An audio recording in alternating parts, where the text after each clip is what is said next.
आज गणतंत्र दिवस के अवसर पे सबसे पहले एक जोरदार भारत माता का जयकारा लगाएंगे।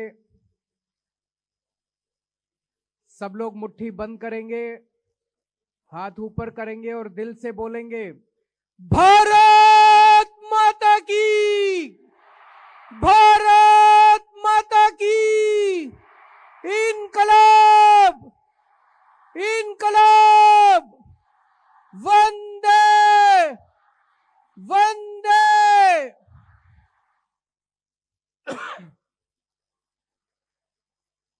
सभी दिल्ली वासियों को, सभी देशवासियों को गणतंत्र दिवस की ढेर सारी शुभकामनाएं। आज गणतंत्र दिवस के अवसर पे हम सैल्यूट करते हैं, सलाम करते हैं उन सभी स्वतंत्रता सेनानियों की जिन्होंने बड़ी से बड़ी शहादत देकर, आजीवन संघर्ष करके हमारे देश को आजादी दिलाई। आज हम सलाम करते हैं हमारे उन सभी जांबाज सैनिकों की जिन्होंने आजादी के बाद 75 साल हमारे देश की सरहदों पर अपनी जान की बाजी लगा के हम लोगों की रक्षा की। हम सलाम करते हैं उन तमाम लोगों को, किसानों को, मजदूरों को, उद्योगपतियों को, व्यापारियों को, उन तमाम साइंटिस्ट्स को, महिलाओं को, युवाओं को, उन तमाम लोगों को जिन लोगों ने 75 साल में हमारे देश को आगे बढ़ाने के लिए, देश का विकास करने के लिए अपना योगदान दिया। दोस्तों, अभी कुछ दिन पहले 22 जनवरी के दिन अयोध्या में श्री राम लल्ला जी का प्राण प्रतिष्ठापन किया गया। ये पूरे देश के लिए, पूरे विश्व के लिए एक बेहद गर्व की, खुशी की और बधाई की बात थी। चारों तरफ लोगों ने खूब उत्सव मनाया। एक तरफ जहां हमें श्री रामचंद्र जी की भक्ति करनी है, दूसरी तरफ हमें उनके जीवन से प्रेरणा लेकर उनके संदेश को अपने जीवन में ढालने की कोशिश करनी है। उनका जीवन बेहद प्रेरणादायी है। तमाम किस्से हैं उनके जीवन से जो हमें संदेश देते हैं त्याग का, बड़े से बड़े त्याग का, प्यार का, मोहब्बत का।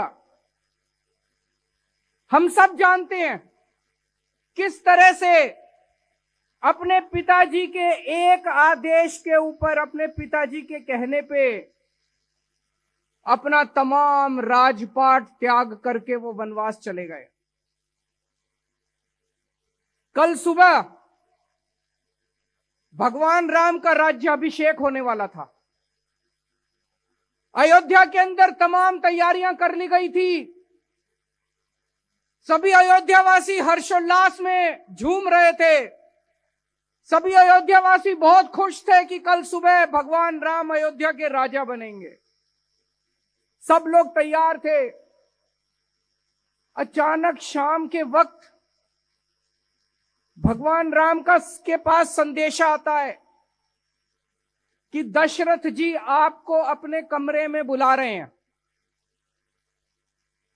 भगवान राम दशरथ जी के कमरे में जाते हैं।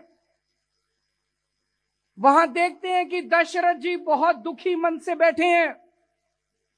माता कैकेयी उनके पास है। कमरे में घुसने के बाद माता कैकेयी उनको बोलती है कि महाराज ने मुझे 2 वर दिए हैं। और मैंने उनसे वो दोनों वर मांगे हैं। पहला वर कि भगवान राम को 14 वर्ष के लिए वनवास जाना होगा, और दूसरा वर कि उनकी जगह भरत को अयोध्या का राजा बनाया जाएगा। मैं सोच रहा था कि अगर आज का परिप्रेक्ष्य होता, आज का माहौल होता, पूरे अयोध्यावासी भगवान राम के साथ थे, पूरे अयोध्यावासी भगवान राम को प्यार करते थे, अगर भगवान राम कहते मैं नहीं मानता, पूरी अयोध्या भगवान राम के साथ खड़ी होती। लेकिन भगवान राम तो भगवान थे, उन्हें किसी राजपाट से मोह नहीं था। उन्होंने माता कैकेयी को और महाराज दशरथ को कहा कि महाराज, रघुकुल रीत सदा चली आई, प्राण जाए पर वचन न जाए। आपके वचन का पालन होगा। उन्होंने 2 मिनट के अंदर निर्णय लिया कि वो राजपाट नहीं संभालेंगे और 14 वर्ष के लिए वनवास जाएंगे, बिना किसी गम के, बिना किसी दुख के, चेहरे पर मुस्कान के साथ भगवान ने उनसे विदा ली और खुशी खुशी 14 वर्ष वनवास के लिए चले गए। इससे हमें सीख मिलती है कि अपने मां बाप की आज्ञा का पालन करना चाहिए। इससे हमें सीख मिलती है कि हमें निर्मोह भाव से, निस्वार्थ भाव से सेवा करनी चाहिए। इससे हमें सीख मिलती है कि हमें किसी तरह का त्याग करने से पीछे नहीं हटना चाहिए। एक तरफ भगवान राम जब वनवास के लिए गए, उस वक्त भरत अपनी नानी के घर गए हुए थे, वो अयोध्या में नहीं थे।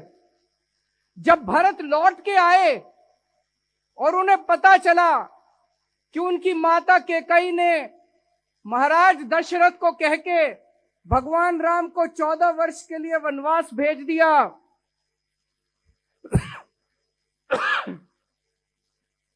भरत से यह बर्दाश्त नहीं हुआ। भरत जी पीछे पीछे उनके वनवास गए और वन में महाराज राम को ढूंढ के, भगवान राम को ढूंढ के उनके पैरों में गिर जाते हैं और कहते हैं कि ये राजपाट है भगवान, ये राजपाट आपका है, ये मेरा नहीं है, आप वापस चलिए और वापस चल के राजपाट संभालिए। भगवान राम कहते हैं नहीं भरत, ये राजपाट तेरा है। भरत कहते हैं नहीं भगवान, ये राजपाट आपका है। मुझे लगता है पूरे मानव जाति के इतिहास में इस तरह का सुंदर दृश्य देखने में शायद कभी नहीं मिला होगा। 2 भाई लड़ रहे हैं, एक कह रहा है कि ये राजपाट तेरा है, दूसरा कह रहा है ये राजपाट तेरा है। आज के जमाने में 2 भाई जब लड़ते हैं, वो कहता है ये जमीन मेरी है, वो कहता है ये जमीन मेरी है। इस तरह का सुंदर दृश्य पूरे मानव जाति के इतिहास में कभी देखने को नहीं मिला होगा। और उसके बाद भरत भगवान राम की खड़ाऊं लेके वापस आ जाते हैं, सिंहासन पे उनकी खड़ाऊं रखते हैं कि भगवान राम के आदेश पे और उन्हीं के नाम से राजपाट चलेगा। आजकल के जमाने में क्या होता है, एक बाप है, बहुत बड़ा सेठ है, उसके 2 बेटे हैं, बाप की मौत हो जाती है, दोनों बेटों में झगड़े शुरू हो जाते हैं। उनकी जायदाद को लेके, जमीन जायदाद को लेके दोनों बेटों में झगड़े शुरू हो जाते हैं। दोनों बेटे अपने आप को भगवान राम का चेला मानते हैं, भगवान राम का शिष्य मानते हैं, और दोनों भाई लड़ रहे हैं आपस में, कोर्ट में, कचहरी में, आपस में लड़ रहे हैं दोनों भाई, ये जमीन मेरी, ये जमीन मेरी। दोनों ने राम नाम का दुपट्टा ओढ़ रखा है। आसमान में अगर भगवान राम बैठे होंगे तो टप टप आंसू बहा रहे होंगे, ये कैसे मेरे भक्त आ गए जो मेरा संदेश भी नहीं मानते। हमें भगवान राम के जीवन को अपने जीवन में ढालना है, उनके संदेश को अपने जीवन में ढालना है। भगवान राम जाति को नहीं मानते थे, वो जाति के आधार पे भेदभाव नहीं करते थे। जब भगवान राम वनवास गए, चारों तरफ बात फैल गई कि भगवान राम वनवास आए हैं। बड़े बड़े राजा, बड़े बड़े लोग उनके दर्शन करना चाहते थे। वन में एक माता शबरी थी, शबरी माता थी। वो ऐसी जाति से आती थी जिसको समाज के अंदर जो छुआछूत से प्रताड़ित थी। माता शबरी छुआछूत से प्रताड़ित थी, वो ऐसी जाति से आती थी। उन दिनों में उसे छोटी जाति कहते थे, छोटी जाति से आती थी। भगवान राम की परम भक्त थी। भगवान राम बड़े बड़े राजाओं को दर्शन देने के लिए उनके महलों में नहीं गए। भगवान राम माता शबरी की गरीब झोपड़ी के अंदर उसको दर्शन देने के लिए गए। और जब भगवान राम माता शबरी को मिलने के लिए जाते हैं, वो इतनी भोली है, इतनी भोली है, वो चाहती है, वो बेर लेके आती है वन से, और वो चाहती है कि वो केवल मीठे बेर भगवान राम को खिलाए। तो वो एक एक बेर निकालती है, उसको पहले चखती है और झूठा बेर टोकरी में रख के महाराज के सामने रख देती है। जो खट्टे बेर हैं उनको फेंक देती है। झूठे बेर, मां शबरी के झूठे बेर भगवान उठा उठा के खा रहे हैं। लक्ष्मण भगवान राम को कहते हैं कि हे भगवान, ये क्या कर रहे हैं, ये झूठे बेर हैं। भगवान राम कहते हैं कि इतना अच्छा आहार मैंने आज तक जिंदगी में नहीं किया। कोई मेरा भक्त अगर प्यार से मुझे जो भी खिलाएगा, जैसे भी खिलाएगा, वो मुझे मंजूर है। ऐसे थे भगवान राम, जो जाति के आधार पे कोई भेदभाव नहीं करते थे। आज हमारा समाज जाति के आधार पे पूरा बटा हुआ है। दोस्तों, भगवान राम 14 वर्ष का वनवास पूरा करके वापस आते हैं, अयोध्या के राजा बनते हैं। उनके राजपाट में चारों ओर सुख शांति है, विकास ही विकास है। लोगों को किसी तरह की कोई परेशानी नहीं है। इतिहास के अंदर इसे राम राज्य की परिभाषा दी गई है, राम राज्य। जब राम राज्य की बात की जाती है तो कहा जाता है कि पूरे मानव जाति के इतिहास में इस तरह का सुख शांति वाला अच्छा शासन आज तक कभी नहीं हुआ। रामायण के अंदर इसका कई चौपाइयों और दोहों के अंदर विवरण है। मैं एक बस पढ़ के सुनाऊंगा। दैहिक दैविक भौतिक तापा, राम राज नहीं काहू ही व्यापा। दैहिक दैविक भौतिक तापा, राम राज नहीं काहू ही व्यापा। अर्थात राम राज में दैहिक दैविक भौतिक दुख किसी को नहीं होते। आगे कहते हैं, सब नर करहि परस्पर प्रीति, चलहि स्वधर्म निरत श्रुति नीति। सब लोग अपने अपने धर्म का पालन करते हैं, नीतियों के हिसाब से प्रेम से रहते हैं, प्रीति से रहते हैं और अपने अपने धर्म का पालन करते हैं। आज दिल्ली के अंदर हम लोग राम राज्य की अवधारणा से प्रेरणा लेके अपनी सरकार चलाने की कोशिश कर रहे हैं। रामायण के अंदर जो राम राज्य की परिभाषा दी गई है, जो अवधारणा दी गई है, उसे हमने 10 बिंदुओं के अंदर संजोया है। 10 प्रिंसिपल्स हैं जिसके ऊपर हम अपनी सरकार चलाने की कोशिश कर रहे हैं। पहला सिद्धांत, राम राज्य के अंदर कभी कोई भूखा नहीं मरता। हमारी कोशिश है कि दिल्ली के अंदर कोई भूखा नहीं रहना चाहिए। जो गरीब लोग हैं हम उन्हें मुफ्त में राशन देते हैं। जो बेघर लोग हैं हम उनके लिए नाइट शेल्टर्स बनाते हैं ताकि कोई भूखा नहीं सोना चाहिए। हमारी पूरी कोशिश रहती है, मैं ये नहीं कह रहा कि हमने 100% अचीव कर लिया, लेकिन हमारी कोशिश रहती है कि दिल्ली के अंदर कोई भूखा नहीं सोना चाहिए। दूसरा सिद्धांत है, सबको समान और अच्छी शिक्षा मिलनी चाहिए। एक जैसी शिक्षा मिलनी चाहिए, अच्छी शिक्षा मिलनी चाहिए। भगवान राम के समय में सब बच्चों को गुरुकुल में शिक्षा मिलती थी। राजा का बेटा भी गुरुकुल में जाता था, रंक का बेटा भी, भिखारी का बेटा भी, मजदूर का बेटा भी, किसान का बेटा भी, व्यापारी का बेटा भी, सब लोग गुरुकुल में जाते थे और एक समान सबको शिक्षा मिलती थी। आज हमारे देश के अंदर ऐसी प्रथा चल पड़ी है पिछले 75 साल के अंदर। अमीरों के बच्चे, जिसके पास थोड़ा भी पैसा है, वो बच्चे प्राइवेट स्कूल में जाते हैं। गरीबों के बच्चे सरकारी स्कूल में जाते हैं। सरकारी स्कूलों में पढ़ाई नहीं होती, गरीब गरीब रह जाता है, अमीर अमीर होता जाता है। गरीबों के बच्चों को कोई भविष्य नहीं मिलता, अमीरों के बच्चे अमीर होते जाते हैं, उनके डॉक्टर बनते हैं, इंजीनियर बनते हैं। पिछले 8 साल के अंदर, 9 साल के अंदर हमने इस प्रथा को बदला दिल्ली के अंदर। अब दिल्ली के गरीबों के बच्चों को भी अच्छी से अच्छी शानदार शिक्षा मिलने लगी है, समान शिक्षा मिलने लगी है। अब प्राइवेट स्कूलों से अपना नाम कटा के अमीर लोग भी अपने बच्चों को सरकारी स्कूलों में भर्ती करा रहे हैं। एक ही डेस्क पे अमीर और गरीब का बच्चा एक साथ बैठ के पढ़ रहे हैं। अब गरीबों के बच्चों को भी अच्छा भविष्य मिलने लगा है, उनके बच्चे भी डॉक्टर, इंजीनियर, वकील बनने लगे हैं। तो राम राज्य से प्रेरणा लेके अब दिल्ली के अंदर हमने सभी बच्चों को समान और अच्छी शिक्षा देना शुरू किया है।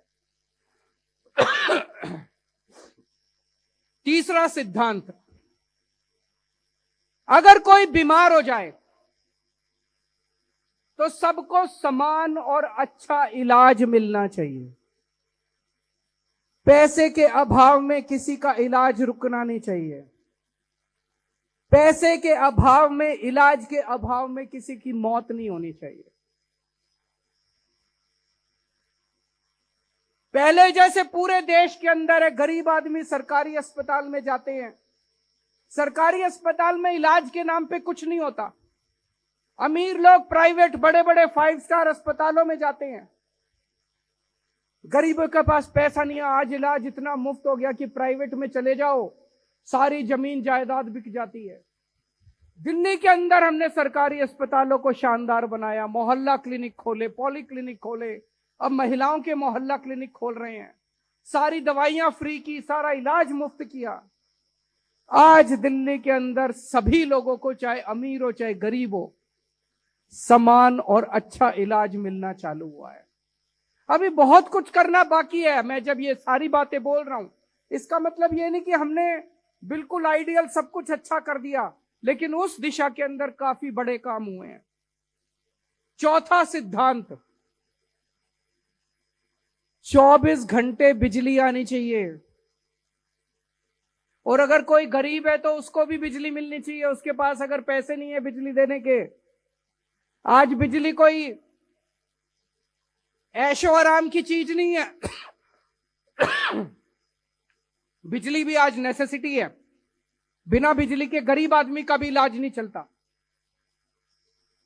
हमारी सरकार बनने के पहले दिल्ली में 7-7, 8-8 घंटे के पावर कट लगते थे। आज ही अखबार में रिपोर्ट आई है, केंद्र सरकार ने एक सर्वे कराया है, देश के सारे राज्यों का सर्वे कराया है, और उस सर्वे के अंदर आया है कि दिल्ली टॉप के ऊपर नंबर 1 है। दिल्ली की तीनों बिजली कंपनियां टॉप के ऊपर नंबर 1 है। 24 घंटे दिल्ली के अंदर अब बिजली आती है। पहले जो 8-8 घंटे के पावर कट लगते थे, अब दिल्ली के अंदर पावर कट नहीं लगते, अब 24 घंटे बिजली आती है और मुफ्त बिजली आती है। लोगों के पास बिजली के बिल तो आते हैं, 0 बिजली के बिल आते हैं। लगभग 70-73% लोगों को, जो मध्यम वर्ग के लोग हैं, गरीब लोग हैं, उनको फ्री बिजली मिलती है। 5वां सिद्धांत, सबको पानी मिलना चाहिए, पीने का पानी मिलना चाहिए। हमारी सरकार बनने के पहले दिल्ली के अंदर पानी इतना महंगा था, इतना महंगा था, इतना महंगा था, 10-10 हजार, 15-15 हजार रुपए के पानी के बिल आते थे। कई कई इलाकों के अंदर पानी नहीं था। आज दिल्ली के अंदर कई इलाकों में हमने पानी पहुंचाया है। अभी भी कुछ इलाके बाकी हैं, वहां भी कोशिश जारी है। लेकिन अब दिल्ली के अंदर मध्यम वर्ग और गरीब लोगों को फ्री में पानी मिलना चालू हुआ है। पानी पिलाने का तो धर्म कहा गया है हमारे ग्रंथों में। पानी पिलाने का तो धर्म होता है, पानी पिलाने का तो पुण्य होता है। पानी से मुनाफा नहीं कमाना चाहिए। हमारी सरकार में गरीबों को और मध्यम परिवार के लोगों को फ्री में पानी मिलने लगा है। छठा सिद्धांत, बुजुर्गों का सम्मान करना चाहिए। ऐसा परिवार कभी तरक्की नहीं कर सकता जहां जिस परिवार के अंदर बुजुर्गों का सम्मान नहीं होता। ऐसा समाज कभी तरक्की नहीं कर सकता जिस समाज के अंदर बुजुर्गों का सम्मान नहीं होता। एक तरफ हमारी सरकार बनने के बाद पहले 1,000 रुपए प्रति माह पेंशन मिलती थी, बुढ़ापा पेंशन, हमने उसे बढ़ा के 2.5 गुना कर दिया। अब 2,500 रुपए महीना हर बुजुर्ग को पेंशन मिलती है। और दूसरी तरफ बुजुर्गों को हम लोगों ने तीर्थ यात्रा करानी चालू की है। आज तक 75 साल में कभी किसी सरकार ने अपने बुजुर्गों के लिए इतना नहीं सोचा होगा।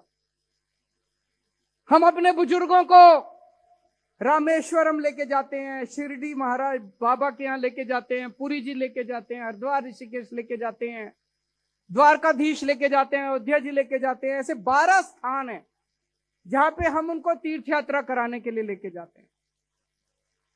रामायण में श्रवण का जिक्र है, जो अपने अंधे बूढ़े मां बाप को तीर्थ यात्रा कराने के लिए लेके गए थे। हम सब ने, यहां बैठे जितने बच्चे हैं, सबने श्रवण की कहानी सुनी होगी। बुजुर्गों को तीर्थ यात्रा कराने का सबसे ज्यादा पुण्य मिलता है। हम बुजुर्गों को तीर्थ यात्रा कराते हैं, उनका आने का, जाने का, रहने का, खाने का, पीने का सारा खर्चा दिल्ली सरकार देती है। उनको बस अपने झोले में, अपने बैग में, अपने अटैची में कपड़े लेके चलते हैं घर से, और उन्हें कुछ नहीं लेके जाना होता। एसी ट्रेन में लेके जाते हैं, अच्छे होटल में ठहराते हैं, बसों का इंतजाम होता है। सारी तीर्थ यात्रा, अभी तक 83,000 बुजुर्गों को दिल्ली के अंदर तीर्थ यात्रा करा चुके हैं।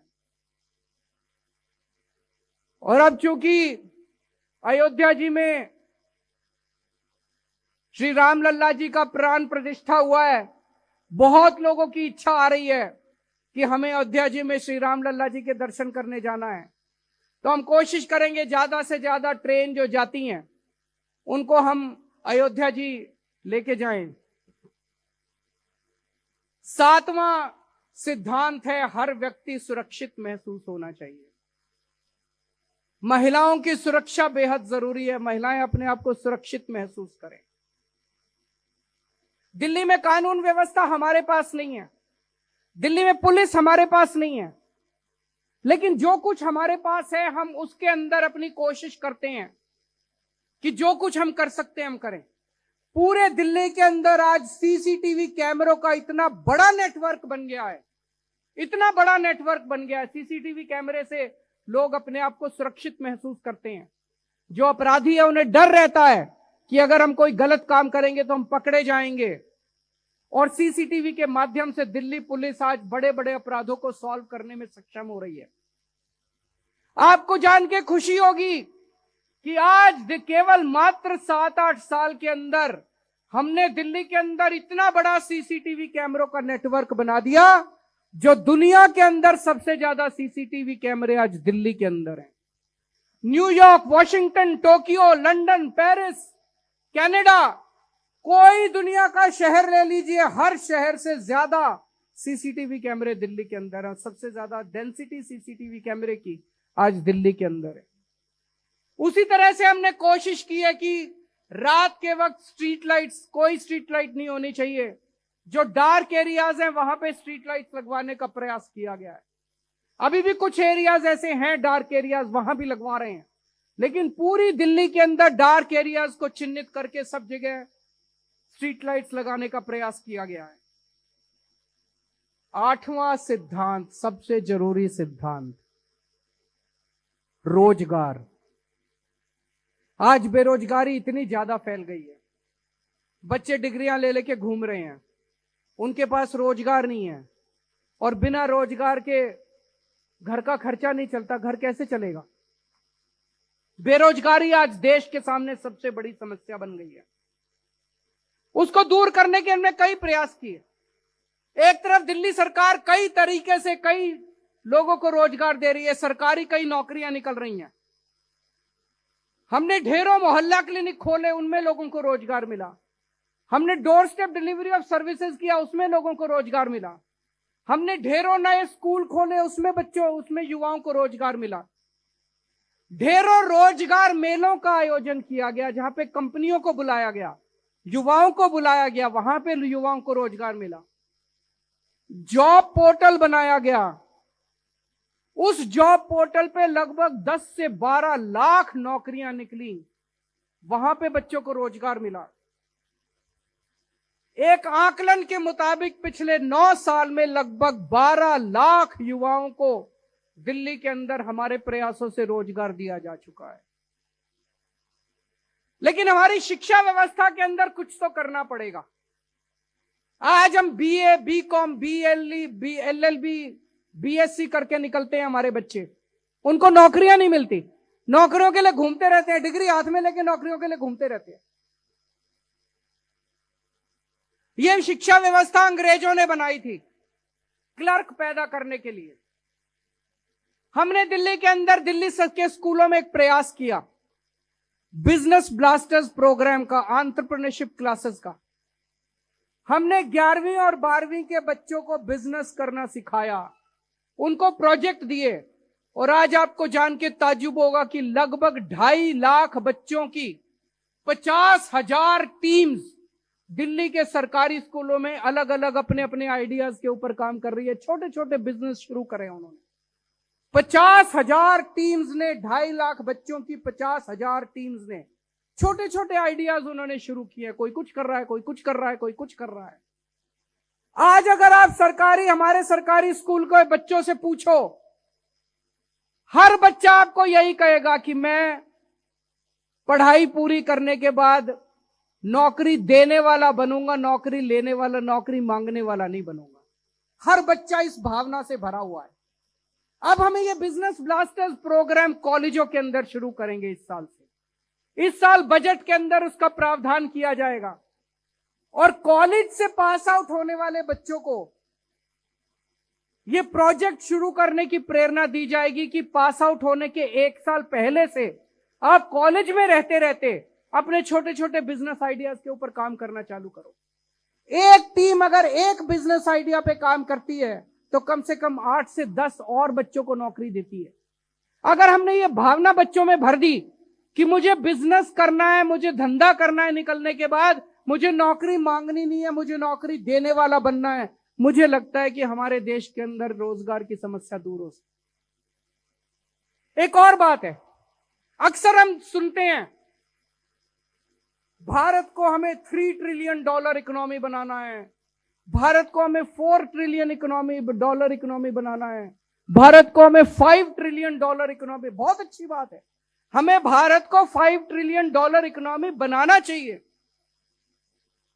लेकिन अगर उस 5 ट्रिलियन में से 4 ट्रिलियन एक ही आदमी के पास होंगे और 1 ट्रिलियन 140 करोड़ लोगों के पास होगा, तो सारा देश तो गरीब रह जाएगा, एक ही आदमी अमीर बनेगा। उससे तो लोगों को, बच्चों को रोजगार नहीं मिलेगा, उससे तो देश की तरक्की नहीं होगी। तो हमें ऐसा करना है कि हमें देश को $5 ट्रिलियन इकोनॉमी तो बनाना ही है, लेकिन हमें ऐसा विकास करना है कि वो $5 ट्रिलियन 140 करोड़ लोगों के पास पहुंचे। वो एक आदमी या 2 आदमियों के पास नहीं रहने चाहिए। 75 साल के अंदर हमने अपने देश के अंदर ऐसा विकास मॉडल किया, ऐसा विकास का मॉडल लागू किया है कि कुछ चंद लोग, हमारे देश का सारा विकास से कुछ चंद लोगों का फायदा हो रहा है, बाकी सारा देश गरीब रह जाता है। इकोनॉमिक्स के अंदर एक थ्योरी बताई जाती है, trickle down theory. Trickle down theory का मतलब होता है कुछ लोगों को अमीर बना दो, फिर वो अमीर लोग फैक्ट्री खोलेंगे, उसमें बाकी सब लोग मजदूरी करेंगे, तो उससे धीरे धीरे ट्रिकल, बूंद बूंद बूंद बूंद करते करते अमीरों से गरीबों तक पैसा पहुंचना चालू होगा। कभी नहीं पहुंचता, 75 साल में तो नहीं पहुंचा, अमीर और अमीर होते गए, गरीब और गरीब होता गया। ट्रिकल डाउन थ्योरी नहीं हो रही, ट्रिकल अप थ्योरी हो रही है। गरीबों का पैसा अमीरों के पास पहुंच रहा है, अमीरों का पैसा गरीबों के पास नहीं पहुंचता। हमें ऐसा विकास का मॉडल चाहिए कि सीधे पैसा गरीब के हाथ में जाए। जब पैसा सीधे गरीब और मध्यम वर्ग के हाथों में जाएगा तब देश तरक्की करेगा। अगर एक गरीब के पास पैसा आएगा, वो क्या करेगा? खाने पीने की चीजें खरीदेगा, कपड़े खरीदेगा, लत्ते खरीदेगा, अपने घर का सामान खरीदेगा। इससे अर्थव्यवस्था के अंदर डिमांड पैदा होगी, कपड़ों की फैक्ट्रियां बनेगी, खाने की फैक्ट्रियां लगेंगी, लोगों को नौकरी मिलेगी।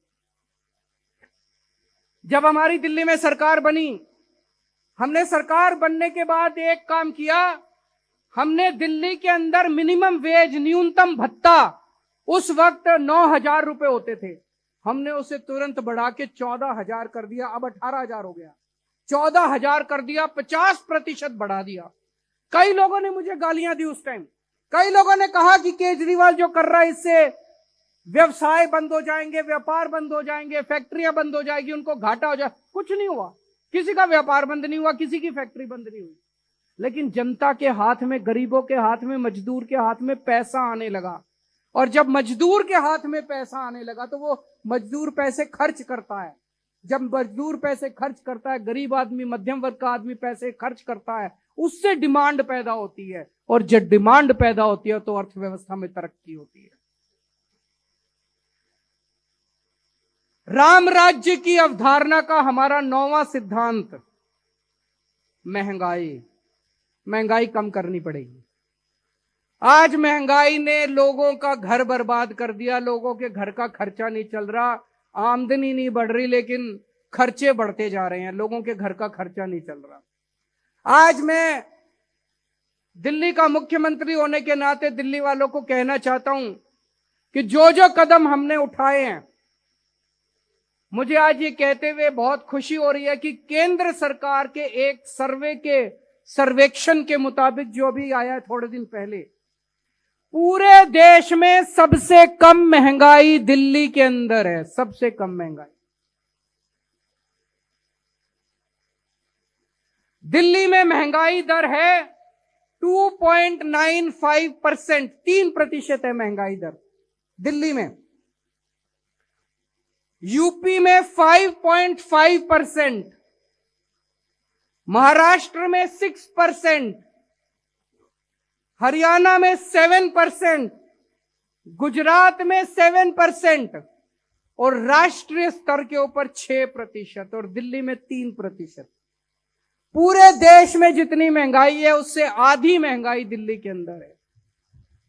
दिल्ली में हमने आपकी बिजली मुफ्त की हुई है, आपका पानी मुफ्त किया हुआ है, आपके बच्चों को अच्छी शिक्षा दे रहे हैं, मुफ्त में दे रहे हैं, आपका इलाज कर रहे हैं, दवाइयों का खर्चा सारा मुफ्त है, महिलाओं के लिए बस में सफर मुफ्त है, बुजुर्गों की तीर्थ यात्रा मुफ्त है। इतनी सारी चीजें जो दिल्ली सरकार ने सहूलियत दी हुई है, उसकी वजह से आज दिल्ली के अंदर महंगाई दर सबसे कम है। अगर लोग महंगाई से लोगों की कमर टूट जाएगी तो उसको तो हम राम राज्य नहीं कह सकते ना। राम राज्य तो तब होगा जब लोग खुशी से रहेंगे, अच्छे से रहेंगे, खुशहाल होंगे। महंगाई में लोग खुशहाल नहीं हो सकते। तो हमें महंगाई को कम करना है। और 10वां और आखिरी सिद्धांत,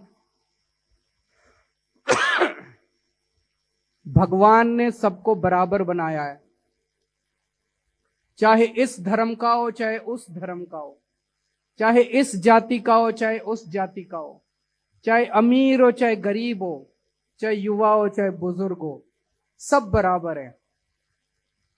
हमें ऐसी शासन व्यवस्था कायम करनी है जिसमें सबको बराबरी से उसमें हिस्सा मिल सके, बराबरी के अवसर मिल सके और सब लोग आपस में प्यार और मोहब्बत से रहें।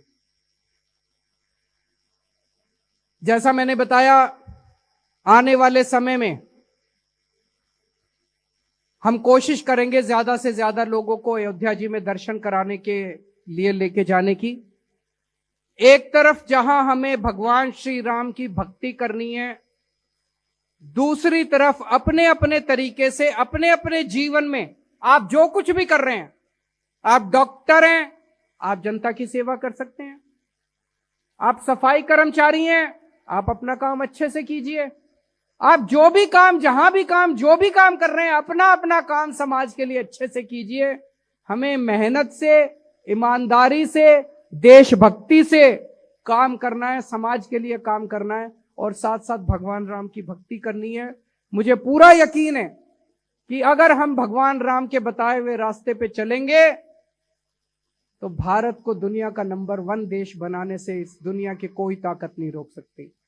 भारत माता की। अद्विका की साल की सबसे बड़ी बॉक्सिंग डे सेल में आए और 70% तक डिस्काउंट पाए। Lady suits, lehengas, gowns, shawls, गरम सूट और जेंट्स लोईस। एड्रेस A3 पटेल चौक, पठानकोट, गुरदासपुर, बाटा चौक, साहूवालिया कॉम्प्लेक्स, चर्च के नजदीक। कहीं सुना है रिटेल की दुकान पर होलसेल का दाम? जी हाँ, नव्या लेकर आया है डिजाइनर सूट्स, कुर्तीज और फैब्रिक्स। सबसे सस्ता, सबसे अच्छा, defence road, Mamun, Pathankot. Contact 9614196141।